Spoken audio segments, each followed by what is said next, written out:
he looks like he stinks. like if you were to smell him but not know what he looks like, you could guess what he looks like.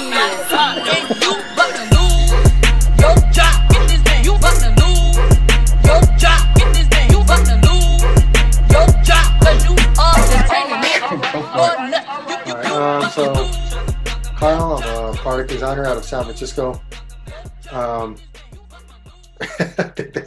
And you used to sit next to me. Huh? I used to sit next to Chris.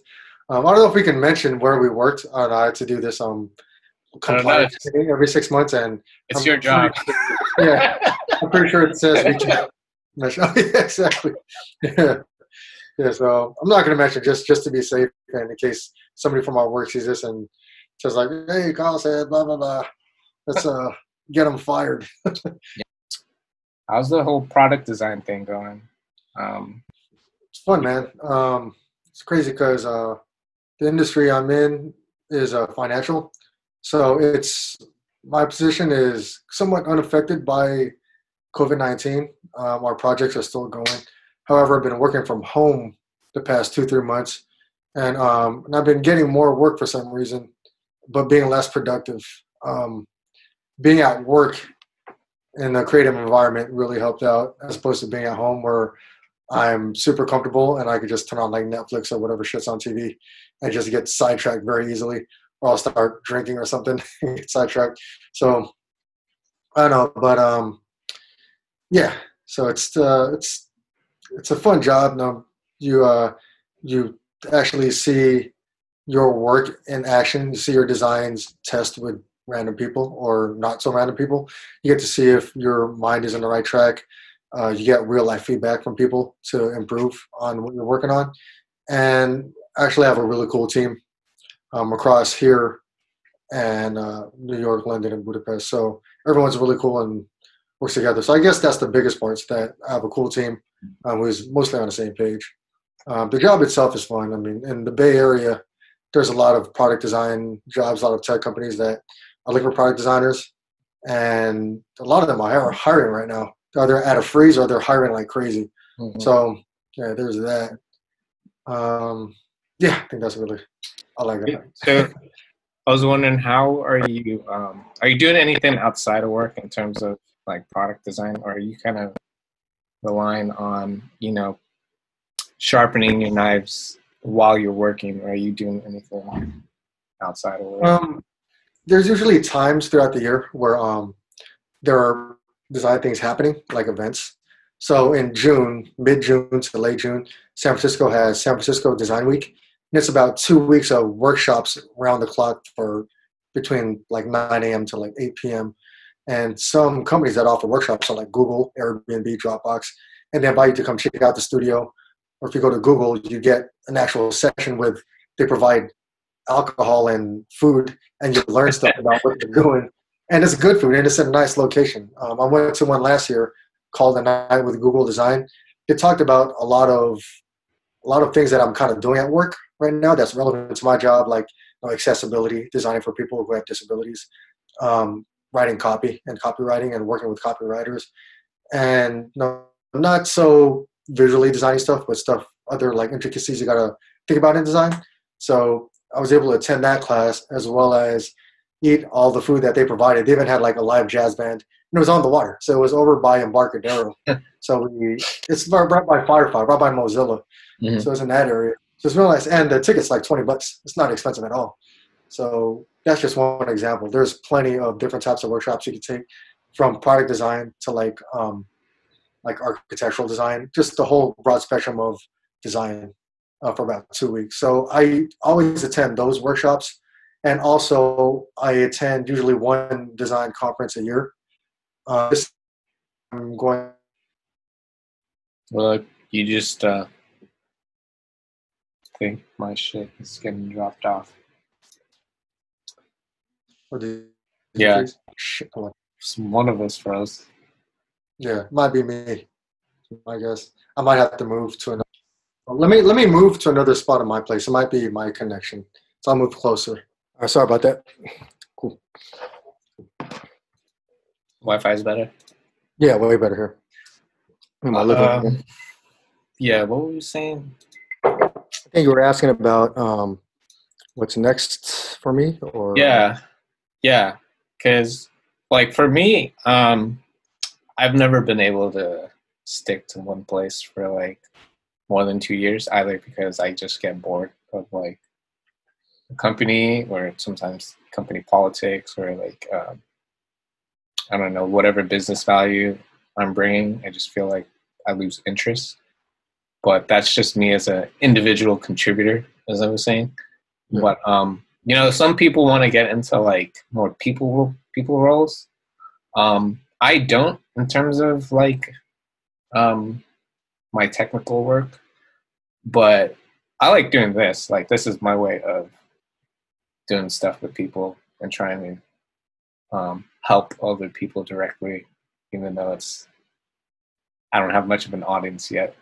But well, yeah. So I'm gonna turn it back on you. Like, what's kind of where are you feeling you want to go in the next couple of years? Well, one thing I like where I'm at right now is that I'm learning a lot about the financial industry, and I like kind of like my value to the team. I kind of feel like I'm valuable to the team. Sure. But I might not be here. I'm kind of convinced myself that I'm not going to be here forever. Um, Some but people, there's what's some that? dinosaurs. Oh, oh yeah, yeah. There's some people that's been there for like since the Stone Age. Man, there's people that's been there forever. What was it saying? Oh yeah, about not being a dinosaur. About at where we're at. Yeah, yeah. Yeah, but I do like where we're at. We have a really cool team, but knowing the company that I work at, there's most likely going to be a reorganization at some point, or they're going to move me to a new department where I won't be as happy. But I think somewhere down the line, I have thought about wanting to start a creative agency myself. If I could get a team of designers and maybe a couple of developers, and we could run the marketing and the design, all the UX. That's something that I've thought about. It's nothing I'm serious about right now Mhm. until I start to get more work in other industries, hopefully. Yeah, if not that, ultimately I want to work in the music industry from the design side. So I Sure. think Yeah, in the Bay Area we have Pandora in yeah. Oakland. We Hmm. also have, I think there's a SoundCloud out here. I'm not too sure. Might Um, be I think there's a SoundCloud in downtown, San Francisco. maybe. Yeah. But Yeah. then one of those two, or even like I'll even go as far as like Apple Music if if the opportunity ever presented itself, I would. But ideally, something in music and design, two things that I love. What's up with I feel like Apple's design has not changed in like the past 10 years or so.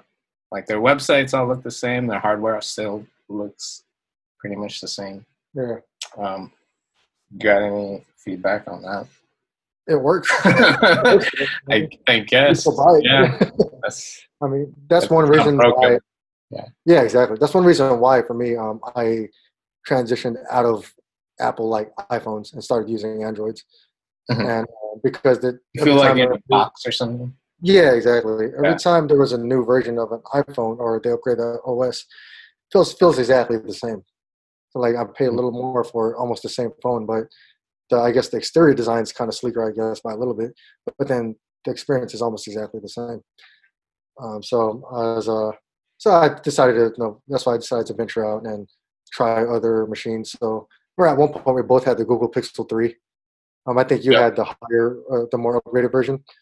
And then after that, now I'm on the Android Galaxy Note 10 or 10 Plus, 10, one of those. But Yeah. the one with the stylus, and I love it. I think for after I'm done with this, I might go back to the Google Pixel. So I'm just trying to try out the different phones and see what I like best. Yeah. So far, I think I like the Pixel the best. Although the Galaxy Note, the camera is amazing. Um, Google Pixel though, the editing capabilities I feel like are a lot better.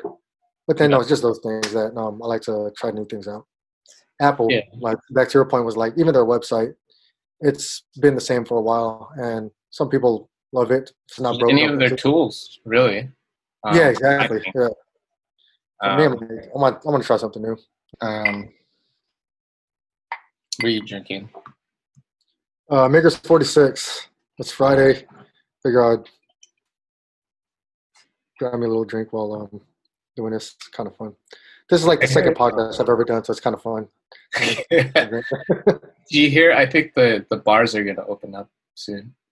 Yeah, that's pretty cool. I don't know how that's gonna work. Wear a mask and have a mask. And then like people are gonna get drunk, right? And then like when you get drunk, you get hella close to people. There's a meme, right, where like they start off with social distancing, and then after a couple beers, you see everyone get closer, and by the end, they're like hugging each other. Yeah, and imagine like once the bars get packed. Because I know we used to go to bars, even when you worked with me.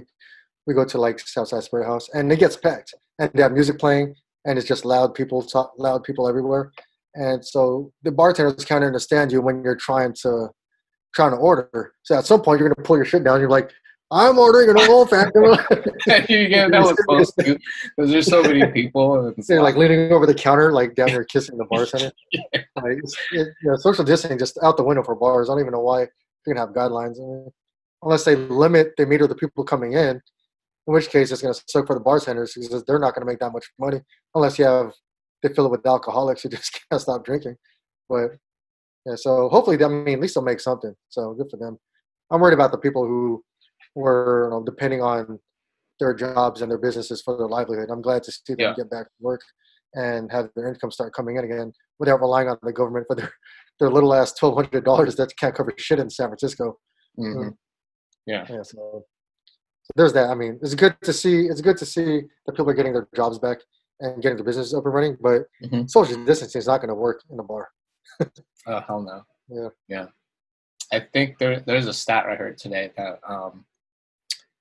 there are two businesses thriving right now. There's the alcohol business because everyone's just buying alcohol and bringing it home and stuff. So all the liquor stores are making bank right now. Oh yeah. And then of course there's Pornhub. So everyone can't get rid of their vices. It doesn't matter. I'm sure its competitors are thriving too. Yeah. But did you know that like Pornhub, like they've got a lot of data apparently. Yeah. And I don't know what they're doing, but I'd be scared if they turn out to be like the next Facebook, or if they're as good as Facebook. We just don't know it. Yeah, they actually own. I think they own a bunch of other porn sites too. So not just Pornhub. They have a bunch of other little sites that they own as well, I believe. Because one time I tried to go on a Pornhub and the site was down, and then they said visit these other sites. So I'm guessing Pornhub owns them, or they have some kind of affiliation. They're re-trafficking you. Re-trafficking you to the site. More entertaining stuff over here. And it's funny because I actually looked at their jobs page because I was like, oh, what am I working for them? They get a lot of traffic. There's their interface looks like could probably use some work, I guess. I'm sure there's other products they're working on, not just you go on and just stream porn. They do have a product page where you can buy socks and shit. Yeah, that's true, man. You can get T-shirts and stuff. Yeah, exactly. So I'm sure they're looking for product designers for other projects, but they're located in Canada, I think. So definitely not going to Canada to work for Pornhub. I don't know if their UI matters. It's kind of bragging, not to my parents. I brag to my friends. Like, hey, guess what? I'm a product designer at Pornhub. I want to tell my parents that. I want to tell my homies that for sure. Get that sweet free premium membership. So I just started up my Instagram again, right? And so the first people I added were like, they're not acquaintances. They're people I talk to regularly, and are like good friends and stuff. And so you know the Explore page, right? Yeah. Do you use that thing? Yeah. So what do you think shows up on the Explore page? I think it's an aggregate of hashtags you've tapped on, photos you've liked, or types of photos you liked that are correlated with the hashtag, and I guess posts that you've searched for. I'm guessing it's an aggregate of like things like that. Yeah. Is that a trick question or? All I get are like pics of like men and women working out and like girls like fucking. Can you see this? Hold on. I can't see it because of the background. Oh, there it is. Yeah, I can see it because it's you're the back. Ah, lost it right there. I see the girl in a red tube top. Is that K-pop or some shit? I don't know. Yeah, it's a little washed. Can you see my screen? Thirsty post for Chris. Or all hot Asian girls in like skimpy outfits and fake tits. Oh my goodness! Mayweather, at least. I feel ashamed.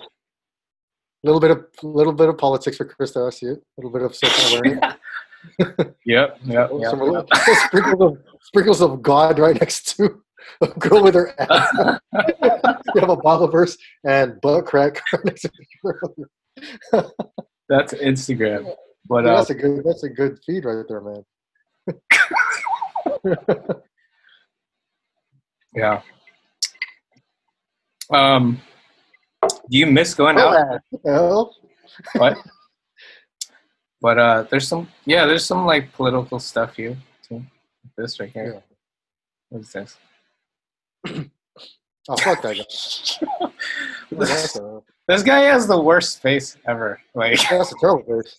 It's so unproportionate. Like disproportionate. Sorry. But, like when I looked at it, it was like, man, this guy must be innocent. He must have been a good cop. Yeah, but apparently, those guys were only on the force for a couple of days. I saw a report somewhere. But fuck, I mean, it's not like that's an excuse. I should have said something. But look at his head. It's a wide fucking head. Dude, yeah, it looks like a big baby.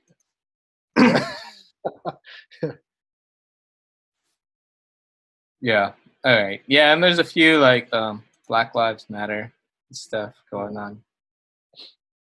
Hello. That's a good looking one. Right, yeah, that's a good looking. How old do you think she is? I'm gonna guess and say like 20. They usually put their age up here. Yeah. The worst was when I found someone who was 16. Oh, bro. Oh, the bottom right, she looks 16. I feel fucking like a creep saying that now. I feel like a horrible person saying that. Have you caught like any videos of like the protests and stuff that have happened? Oh man, it's like, how can I not? And like logging onto social media, watching the news, anything. This has all the protests. I'm trying to find some protest posts, but yeah, stuff to watch because there's a lot of peaceful protesting going on, and that's good. It's good peaceful protesting. Protesting in general, I think is good. People need to be heard to feel like they're not heard. I mean, the better way to protest. Like there's a perfect picture right here. You have Kaepernick kneeling, and it's as peaceful as it gets, and people get mad about that. No, everyone took it as like it was. Everyone just says, "Yeah, you can't do that. It's the American flag." And the American flag means so much more than the life of a person. You know, that's... Yeah, exactly. But when people complain about this, I was like, I mean, what do you want him to do? Protest on your convenience? Like, no, man. He needs a stage to do it. He needs a platform where he can reach a lot of people. I mean, the NFL is the perfect time during the national anthem, and during the national anthem is the perfect statement for his protest. I mean, it's American. I mean, like it's just as American as owning guns and Karen's complaining to managers. It's the same shit. It's just as American. I mean, the good and the bad. Like I think it's a beautiful thing seeing him protest and seeing other players join in. And when people complain and bitch about it, I think he's getting his point across. When he's winning, when people whining about it, like that one white girl named Tommy Learn, something like that. She threw like a baby size misfit, or baby size fit about him being on kneeling during the national anthem. It's like when he did that, that's how you know he's winning and getting to the people he needs to get to raise that awareness, making them feel uncomfortable. Yeah, exactly. You need to make people uncomfortable. That's what protesting is. Yeah, you notice it's all the rich people too, like all the owners. You know, Yeah, all the people with money, for they sure, got definitely. bothered. I mean, I didn't mind, dude. I just want to watch the game, right? Yeah, Um, exactly. Yeah, like, I mean, I know this is happening and stuff, but yeah. I yeah, mean, I think you make a good point. One thing that's came up in some of the books that I was reading is, you know, we live in a system, right? You think about it. yeah. You think of like the Matrix, for example. That's a really good example of what I mean by we live in the system. And like when someone like Kaepernick, you know, throws a wrench into it, like people freak out, and I think that's what's happening right now. We're in a glitch. That's what I think is happening. We're in a Yeah. glitch in the system. Yeah, I can see that, I guess. I mean, conceptualize it. But I mean, yeah, I mean, that does bring out a good point. I mean, sometimes wrenches need to be thrown into the system in order to be heard. I mean, Mhm. and on top of that, he sees a problem and he feels a certain way about a problem. I mean, we should listen. I mean, the people that don't even want to listen to us, like, how close-minded can you be? I mean, listen to the man. Maybe Mhm. he has something important to say. You can see that one girl's titties up at the top. If you go scroll down This one, in that see-through like right there. You see, right there in the is that dark green? I guess this one. right there. Well, no, up one more, a little bit. Right there to the far left. Girl with Oh glasses. yeah, it should get flagged. Instagram, you should report it. Report it. Where's the report button? Oh, right here. Where? You can't report over. It's inappropriate. Shows titties. Oh, those children are showing.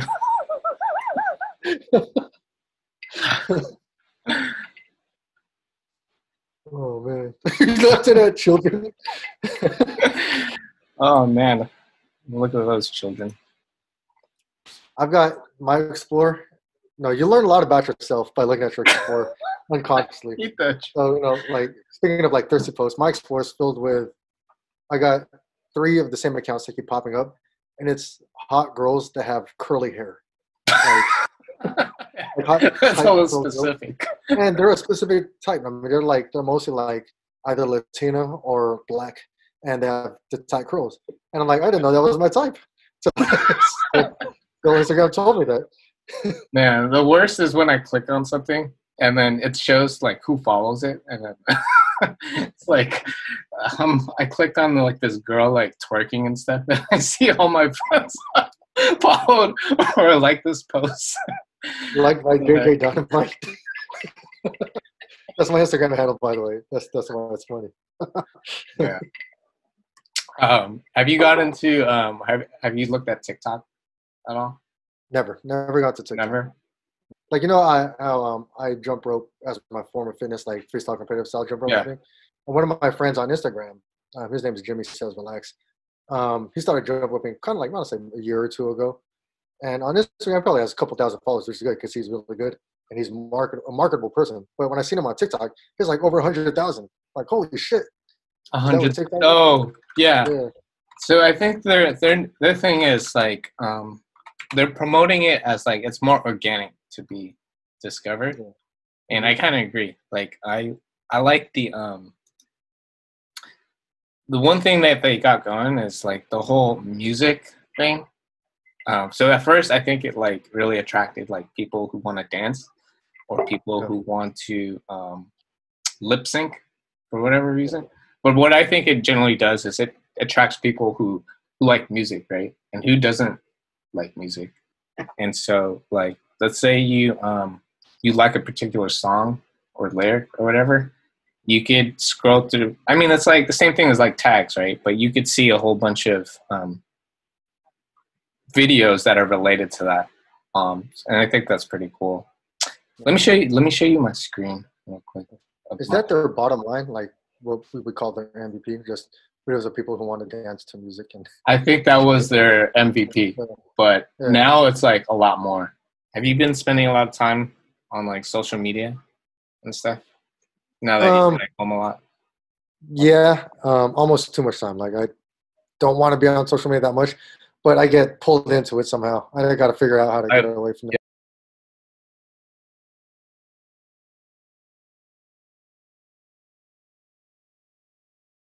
I think that's probably be for most people because that affects your beliefs no matter what political view you have. If you're a Trump supporter, or if you're a extreme liberal, or if you're an all lives matter person, I think your feeds gonna be flooded with that no matter what. And I Hmm. think especially 2020 an election year, everybody falls into one of those groups um, based on your political beliefs. So everybody's feed is the same right now. I feel like, or similar Hmm. right now. But aside from Black Lives Matter, and aside from like political feeds, my Twitter feed is basketball and boxing. That's pretty much all it is. Boxing and Yeah. basketball. The two sports I watch, um, and I guess political satire, like satire accounts, like parody accounts, like Hmm. like Titanium McGrath and stuff. Those funny ones. Because I like to look at the funny parts of politics. People get too serious, they get too emotional, they start to fight, Yeah. to make enemies out of people they don't even Yeah. know. So it's like it's I agree. those three. Yeah. Yeah. Like I mean, I like people's voices being heard. I think it's important. What I don't like is forcing you to choose a side. No, you don't have to choose a side, in my opinion. I mean, just Yeah. look at it and think critically and form your own opinion. Exactly. Yeah, I you don't don't think have to people pick know my how to voice. do that per se. I Yeah, think you get hate from both sides. You get hate from like easily. smartest Yeah. people, and you get hate from all hicks too. Like, Yeah, so you're not doing anything different, and all I hear is like yelling on both sides. And exactly. Yeah. it. Because I can disagree with both sides on many issues. I mean, I Mhm. could disagree on both sides easily. Because me, like for the left side, I'm pro Second Amendment. I mean, I got guns here at home, and I am buying guns this weekend. And I've been a gun person for a long time. Mhm. And the left will disagree that. On the right side, I am pro-choice. I mean, they don't like that. So it's like I don't have a side to choose. It's like, Mhm. and I hate when people choose a side and play identity politics. It's ridiculous. Like you can think on your own and choose your own side. You don't need to choose a side. It's like and you'll get shunned by people for doing that. And I think that's not a. I think that's a step backwards. I mean, Yeah. for politics. I think Yeah. being forced to choose a side means otherwise you're the enemy. And I think that's not the way to go. I mean, you have to embrace people's opinions, embrace um, people's perspectives, because they're formed really by the environments they grew up in, and that usually shapes how they view the world. And it's not wrong. I mean, it's just a difference of opinion. Um, and people don't like that. I mean, like I've lost Yeah. 5 friends on Facebook the Just because past you like 2 days. do. And I didn't even like post anything controversial. I just posted saying, um, "Don't let people tell you you're part of the problem because of this, this, and this. You know where you stand. You don't have to prove anything to anybody." Yeah. And then I lost friends because of that. I didn't even take a hard stance. How do you know that? You just looked at your friend count and it went down. Yeah, my friend count went down to like, like 5 friends. Like, not even Wait, how many controversial. friends do you have? Like, I don't think I would notice. Actually, I had almost exactly 1,000. I had like 999. oh, me too. I think that's how I Yeah, would know them. yeah, I exactly. just got over 1,000 recently. Yeah, and now I have like 994. Like, That what kind sounds of depressing. yeah, man. Not that I'm mad about it, but it's just funny. Like, I just wish they would make themselves known. So if I meet them in real life, to know that we're not friends anymore. Oh man, Yeah. yeah. I mean, with the whole like friends thing, I mean, they probably just don't want to see shit that you're posting more. You know, you could silent you, like you don't have to unfriend You can them. mute me. You Yeah, can, exactly. yeah, you can get muted. So now that's more of an insult, like to unfriend someone. Yeah, and like for me, I've made it a rule to myself that I'm not going to unfriend somebody based on a political opinion. I mean, Yeah, I know people that voted for Trump, and it's not because they're racist. They have their reason for voting for Trump. yeah, People like in the flyover states, quote unquote flyover states, they voted for Trump because they want jobs. Trump promised them jobs. Whether or not he delivered, that's I don't know up to stats. I'm not going to make a stance on that. But then that's why they voted for him. If he promised that he mhm, could get jobs, Obama didn't get them jobs, and they wanted to change. It's not yeah, because they hate black people or they hate Asian people. They yeah, thought they were going to get jobs because of Trump. I mean, yeah. like, I and I'm mean, not going to hate them for that. I It's a think legitimate right. I feel like every time we have a party change, like someone on the last president must have pissed off a lot of other people for it to like switch. Because if it was really that great, right, wouldn't we just keep voting for the same party and whatnot? Well, yeah, same party, but not the same person. Right.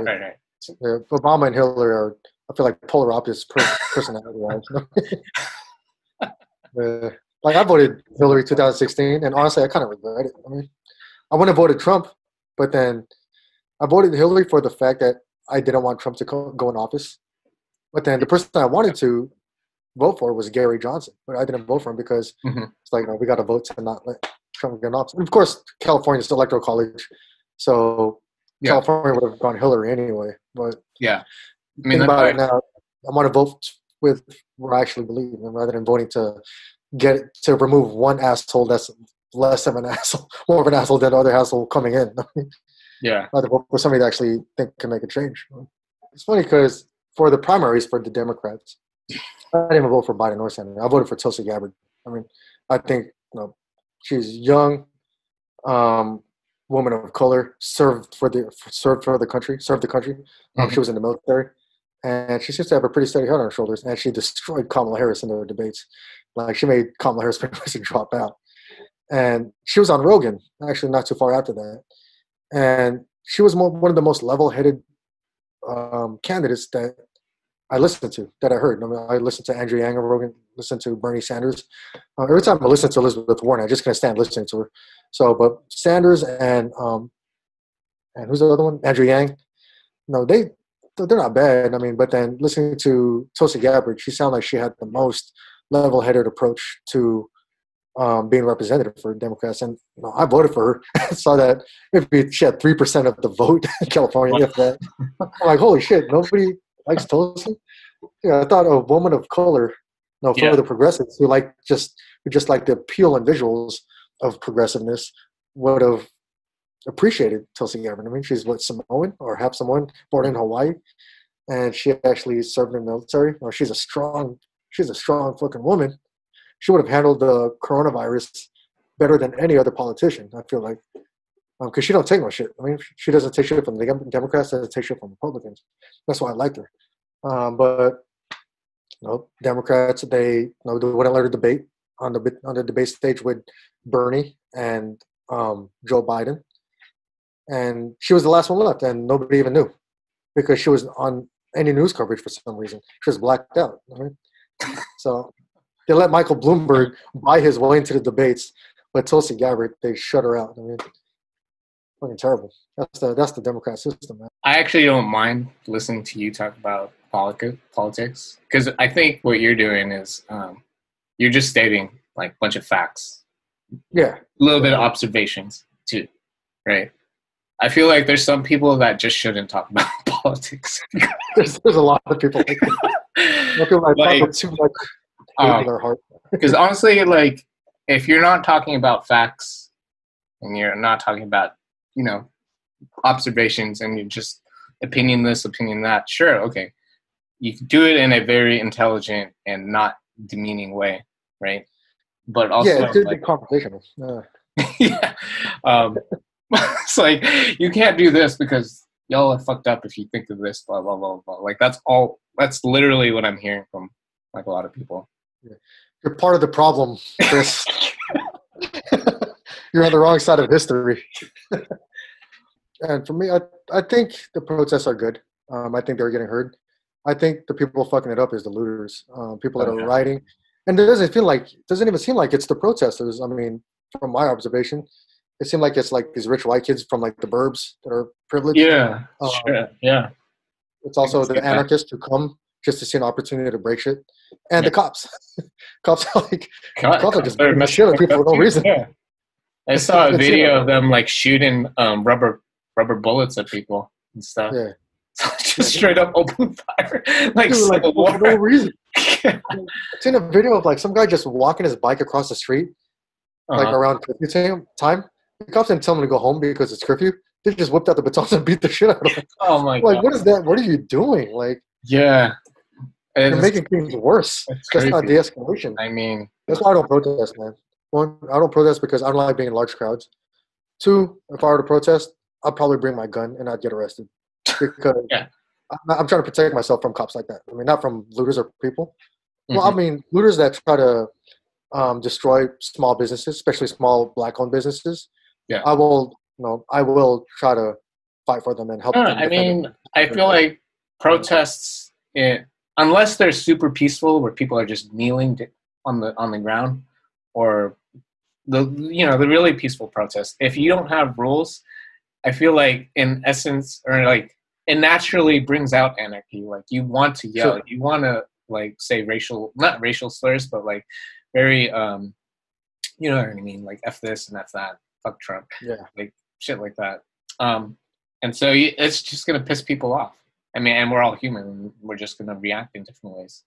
So Yeah. unless there's someone like saying like MLK who just says, "Hey, let's go walk down the street and hold hands and yell these words," then sure, like that's cool. But definitely, it's not an environment that I want to be out, like be part of for like more than a few minutes, right? Yeah. Yeah. Like the mob mentality does seem to kick in because you have thousands of people on the same side. So mob mentality will kick in, and all it takes, and tensions are high. Tensions are really high. Mm-hmm. All it takes is one or two people to break that, or to spin that out of control. Yep. All it takes is one person to throw a brick through a window, a brick that was somehow staged there from the day before. That all it takes is one of those to hurl through a window, and then everybody starts looting. Especially if they throw it through, like, let's say a Nike store, everyone's gonna run in there try to grab shit. I'm gonna try to grab shit. Somebody throws a brick through a Nike store. So of course the opportunities are there, but I think avoiding that first brick thrown is probably the biggest thing to keep it peaceful. And usually it's the anarchists and the little white kids from out of town. Like I've seen videos of like you see that John Jones one. I think you watch MMA, right? There's that John Jones Yeah. one where there's these two little white kids with spray cans, and he Uh-huh. takes the cans away from them. He's like, "Dude, what are you doing? You're like, we're gonna get blamed for this, not you." Spray cans like for graffiti and stuff. Yeah, exactly. Uh-huh. And there was these two white girls in front of Starbucks. They were they were tagging BLM in front of a Starbucks, and a black lady was like, "Y'all need to stop doing that. You don't represent us. We're the Yeah. ones that's going to get blamed, not you." And she Right. has a Yeah. legitimate gripe about that because that's true. Because they're not going to blame these rich white girls from like Hillsboro or whatever the equivalent here is in the Bay Area. That's They're going to not blame the news at black all. lady. Yeah, they're going to blame BLM for that, Yeah. and it's not them. I mean, it's these and. No, from my observation, I feel like the Black Lives Matter protesters are not starting the riots, even though it seems like some of them are involved in it. They're not starting it. Mm-hmm. For sure. So, yeah. Yeah. So, and also feel at the same time if they're going after a small business or any business, the owners have every right to defend it. I mean, whether it be ARs, guns, or whatnot, they have every right to defend their business. Mm-hmm. So people can't be mad at that either. If they're okay with looting, you should be okay with people defending the business at the same time. Yeah. So Yeah. So at that at that juncture, people are going to get shot. I think that's why you see them all the protests only being done in like the is it red or blue, like the Democrat states, ones that don't have guns. They're all Democrat states. Yeah. Yeah. And they're not going to come to the neighborhoods. Oh hell no. No, they will get shot. You'll be surprised, even in Democrat states, of how many gun owners there are, like in California. I mean, like I remember seeing a post on Twitter that Antifa. I mean, it was probably fake. I'm not sure, but then it was a tweet nonetheless of Antifa saying we're going to go to the residential areas tonight. I'm like, you're really going to fuck around and find out what residential areas are like. Man. Yeah. You come to my area in Pacifica. No, it's a working class white neighborhood.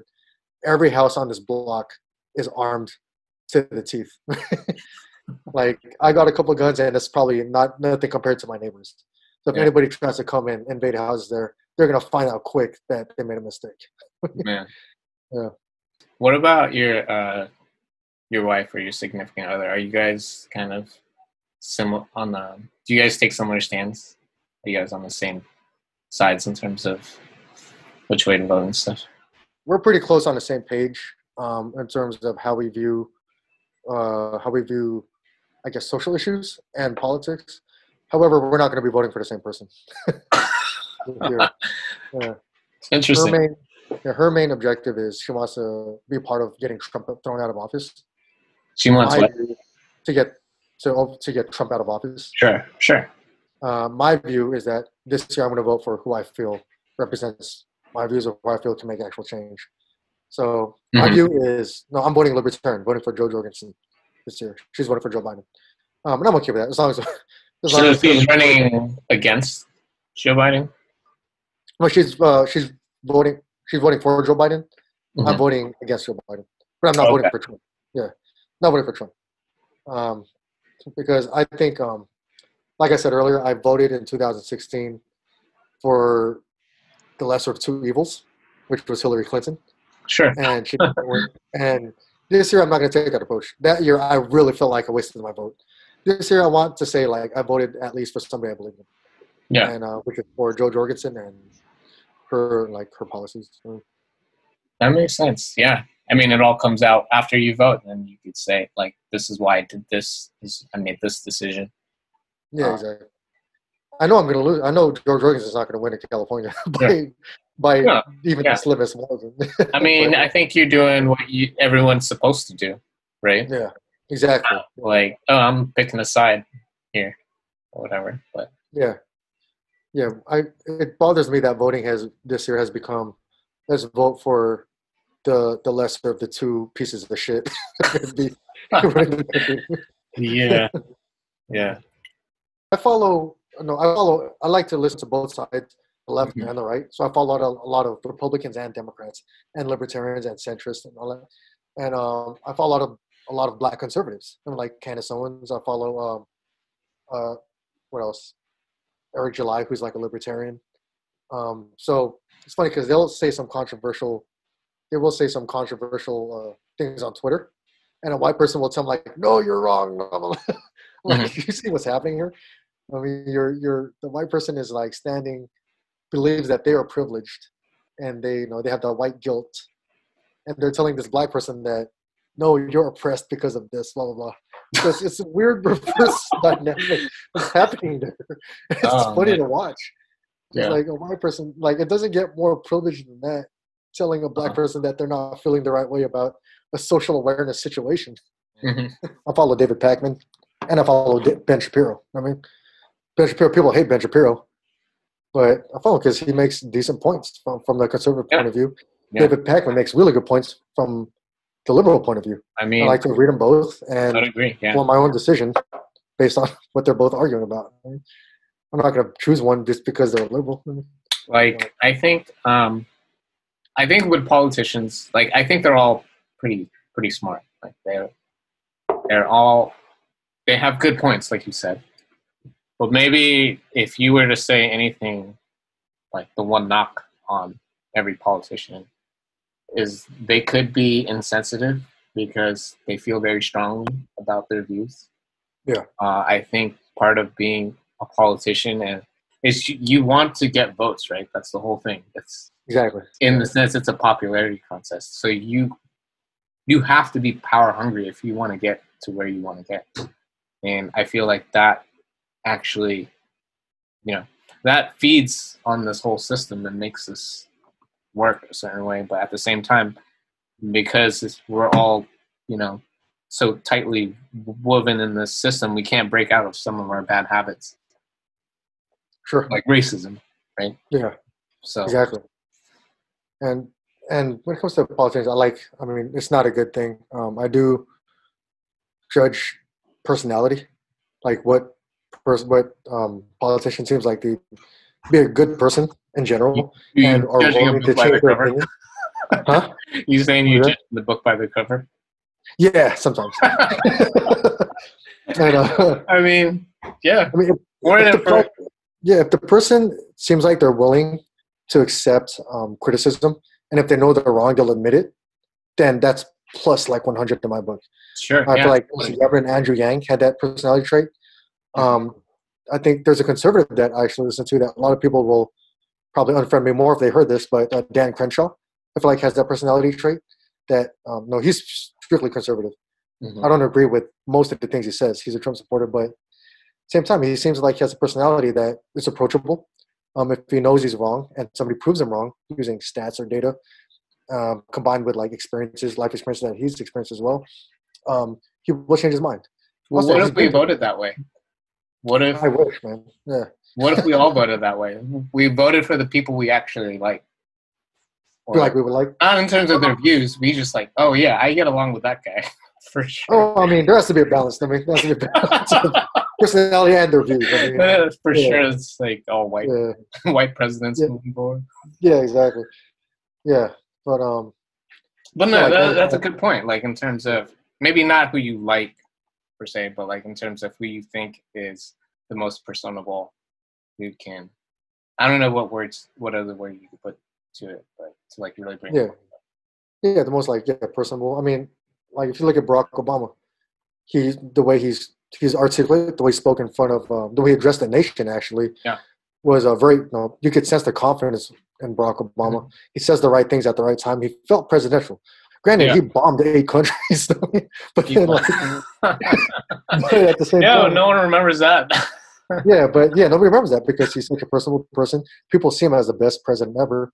I'm not going to disagree with him. I mean, he kept the ship afloat. So what if Barack Obama is Barack Obama, but he was Republican? Do you think he would have won that year? It's a good question. I want to say, yeah. I want to. That's what I would want to believe. Yeah, sure. yeah, I believe that too. Because right now, go ahead. If you ask me of how it's going to play out for the next 20 years, I think every 8 years we're going to have a different president until I die. Yeah, they're going to serve their master. That's what I think. Yeah. Sure. And if Bill Clinton didn't get impeached, he might have got a second term, possibly. I mean, maybe. Wait, no, he did, right? Didn't he serve just one term? I want to say George W. served 2 terms. I thought it was 8. I'll look it up. Possibly. I could be wrong, but yeah. I'm probably wrong. I'm wrong on most things. But yeah, but that's a good question. If Barack Obama was Republican, I still think he would have gotten elected because mainly because he was a black president. I mean, that's a progression. It shows that we're getting somewhere as a country, that we're willing to elect a black president. This Twitter's out of control, man. Take that shit away from them. It's just out of control. Run the country, man. Get your ass off Twitter. It's funny. I was like, is this really our president? Like, oh my god. Crazy. Yeah. That's funny. Oh man. That dude's something else. Oh. I'd like to fight him. There are 2 people on Twitter that I would love to fight. Donald Trump and Sean King. The 2 people I can't stand the most. Sean King. Okay, who is Sean King? He's not related to Martin Luther King, is he?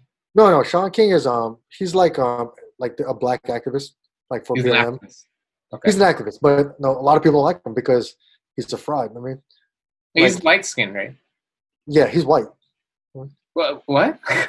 Yeah, he parades as a light skinned black dude, but he's the white dude. He's the male Rachel Dolezal. Sean King. Yeah. I remember a tweet he tweeted out years ago where he even said, my skin color chose me, and then hashtag trans Rachel or some shit like that. I'm like, oh man, come on. Hashtag transracial. Yeah. That dude is, he still parades out as a black guy, and some people still believe him. But then, even if you can find articles out there detailing Sean King's, like his shady transactions and his donation money, like where did they go? Like he has all these organizations that he tried to lift, but never went somewhere, and they were funded by donation money. And the donation money, a lot of people report that they never got it back. And also, there were other times where he would falsely accuse somebody of of a crime. So he has millions of followers, and they would like go after that person, even though it's the wrong person. I mean, and it would be proven later that it wasn't, and he wouldn't even issue an apology or nothing like that. The one that got me, where I really decided I don't like Sean King, is that there was an incident near the border of Mexico and California where somebody threw a brick at an old Mexican man and said, "Go back to your country," and it severely injured him. He was bleeding, had a concussion, and it was Sean King posted it. Said, oh my God, I can't believe these white people would throw a brick at this Mexican man, told him to go back to his country. That fucking racist. And then when it came out that the girl's name was like LaQuisha Jones or something like that, he deleted the tweet. Well, like, why would you can't stand by your word? Yeah, like he deleted it when he found out it wasn't a white person that threw the brick. He deleted it. I'm like, you were on the right path there. I mean, don't we want to destroy racism in all its facets? I mean, racism from every angle, whether it's white on black, black on white, black on Mexican, Mexican on Asian. I mean, like, that's the best. I mean, you need to destroy it everywhere, not just in one direction. And then he deleted the fucking tweet. Like, why would you do that? Yeah. From that point, I decided, don't like this guy. I'd like to fight him. Man. I'll whoop his ass, too. Gloves or no gloves? Whatever. It's, I guess we'll say majority choice. That's cool. My friend, the last guy I did, so his story was really cool. Like, he, after college, he moved to Bali, lived there for 6 years. Yeah. And then came back. Like, he wanted to do something, like, definitely untraditional, right? Like, after college, you're going to look for a job, like the best job you could get. Like, I basically traveled and lived away from the U.S. for a really long time.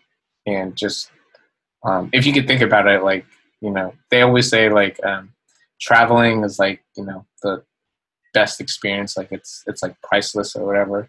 I don't know, like, seeing it from him, like he's like the one friend I have that, like, you could tell, like, he really gained a lot from, like, his experience. And so that was, like, kind of his angle and his story.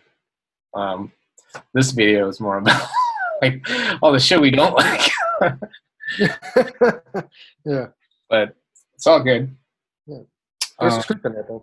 There's truth in it. Like, when I went to Fiji about 3 months ago, right before the shelter in place, and Fiji's beautiful. But then on the way from the airport to, like, my hotel, we're passing by these poor villages, and I've never been to a third world country, but from what I've seen on TV, it's not too far from it. Like, it's like all these broken down, dilapidated buildings, people walking around in bare feet. I mean, like, it was kind of raining, but they were just walking from town to town. And when I got to my hotel, it's like a different world. Like, all these rich white people and accommodations. I mean, and, like, it forces you to see how people live in a different light. I mean, forces you to see how good we have it here in America. For the people who say they hate America and they hate the U.S., I mean, I feel like they've never been to another country that have it even worse. When I've been to parts of Mexico and Fiji are the two countries that really opened up my eyes to make me feeling thankful, feeling like I like living in America. You know, there's a lot of opportunity here. That's why people move here from all around the world to make something of themselves, especially in California. You can come from nothing and become something in California. Working in Fiji, like, I had a driver that drove me and my wife around. We just hired him to be our personal driver for the week. And he would tell us stories about living in Fiji. And he's been driving tourists his whole life, pretty much. And his son and his nephews are following in those footsteps. I mean, so like, so that's their opportunity. That's what they're stuck in their whole life, unless somebody breaks out of that. In America and in California, anybody can break out of that. You could say, I don't want to do something. I want to pursue being an engineer. I want to be a UX designer. I want to work for tech and make all this money and get all these perks. And you can do that easily in America, especially in California. So I think traveling really opens your eyes to that. It gives you a whole new appreciation to what you're exposed to out here. Yeah. Opens your eyes for sure. Yeah. And in a way, I mean, it could change you too. Like, if you really are able to, like, contemplate on your experience, right? Like, it's one thing to open your eyes, right? But I guess if you let it sink in and you can really act on it, I think, you know, that could bring about, like, change in your life and change in other people's lives. I think that was kind of the thing that he's trying to say. I'm actually applying to a job in Australia, and I'm looking for jobs outside of Silicon Valley too. But, like, if I put, like, Atlanta, New York, Chicago, or whatever, Austin, like, there's definitely not as many cool things going on. Sure. It's Definitely. it's pretty dry. Like I'll see one or two, and then like from there, it's like it's tough finding stuff. But here, it's like endless. Like it's pretty crazy. Yeah.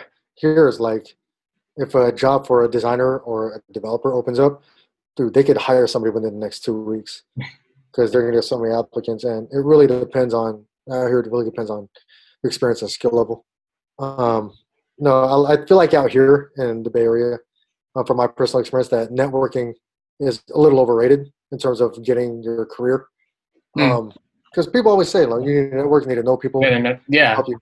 Yeah, but you're going to help me one bit getting to where I'm at today. I knew people at Pandora, so on Instagram and Facebook at Workday that pushed my application through, and only one of them I was able to get an interview. At the job now, I didn't know anybody. I didn't even know you. I didn't know KB. I didn't know anybody. And I just interviewed my ass off and studied and try to learn as much as I can. And I got this one without knowing a damn soul. Yeah. Even in my alumni, LinkedIn tells you what alumni works at your job. I didn't know anybody. I'm the first one from my school that works here.